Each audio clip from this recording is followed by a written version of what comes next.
Madam नरगस madam नरगस दी ते खूबियां मतलब ਉਹ ਉਹਨਾਂ ਦੀ खूबियां ਦੇ ਨਾਂ ਤੇ ਗਿਣਾਈ ਨਹੀਂ ਨਾ ਜਾਂਦੀ। लड़ाई नहीं जानी ਨਹੀਂ ਉਹ ਮੈਡਮ ਨਰਗਸ ਦੀ मतलब ਕਿ ਜਿੰਨਾ ਟਾਈਮ ਮੈਂ ਉਹਨਾਂ ਦੇ ਨਾਲ ਗੁਜ਼ਾਰਿਆ ਕਿਸੇ ਨੇ ਨਹੀਂ ਗੁਜ਼ਾਰਿਆ।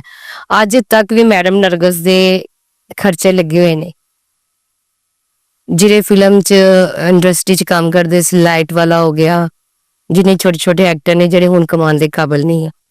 ਠੀਕ ਹੈ, वाह वाह मतलब कि जिन्ने साढ़े सुपरस्टार ने ना अपनी आखरत संवार रहे ने। अगर वो देखो कमांदे पे ने, अगर उन्हां ते पैसा आशक है ते वो दुआ है। हर इंसान ते क्यों नहीं हुंदा मेरे ते इन्हां ते या उन्हां ते क्यों नहीं है पैसा आशक। ਤੁਹਾਡੇ ਤੇ ਤਾਂ ਹੈ ਬਾਕੀਆਂ ਦਾ मैं एक ਚਲੋ मिसाल दी है ਹਾਂ ਜੀ। कि मतलब वही चंद नाम ऐसे क्यों नहीं कि जिन्हां नूं अल्लाह ताला देई जा रहा है। कोई खूबी ते है ना। और सब तो ज्यादा इन्हां दी बीवियां बड़ियां चंगियां ने।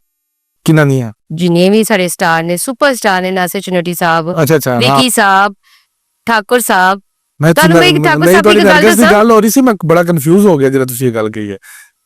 नहीं नहीं मैडम नरगिस बहुत अच्छे ने। ਮੈਂ ਕਿਹਾ ਤੁਹਾਡੀ ਮੇਰੀ ਨਰਗਸ ਦੀ ਗੱਲ ਚੱਲ ਰਹੀ ਸੀ ਤੁਸੀਂ ਇੱਕ ਨਾਮ ਕਿਹਾ ਬੀਵੀਆਂ ਬੜੀਆਂ ਅੱਛੀਆਂ ਮੈਂ ਬੜਾ ਕਨਫਿਊਜ਼ ਹੋ ਗਿਆ ਵੀ ਨਰਗਸ ਮੈਡਮ ਨੇ ਕਦੇ ਬੀਵੀ ਰੱਖੀ ਹੈ। नहीं नहीं मैडम नरगिस नहीं, मैं ना स्टारां दी गल करी कि इन्हां दे पिछे की हत्थ है कि जिन्हां दे घर मतलब 5 टाइम दी नमाज होनी।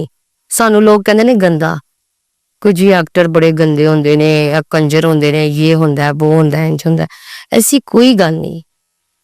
जिन्नी एक्टर दे घर इबादत हुंदी है ना, मेरे ख्याल च आम इंसानां दे घर इबादत नहीं हुंदी। ਡੀਪੀ ਤੁਸੀਂ ਵੀ ਖਾਨਾ ਕਾਬਾ ਸ਼ਰੀਫ ਦੀ ਲਾਈ ਹੈ।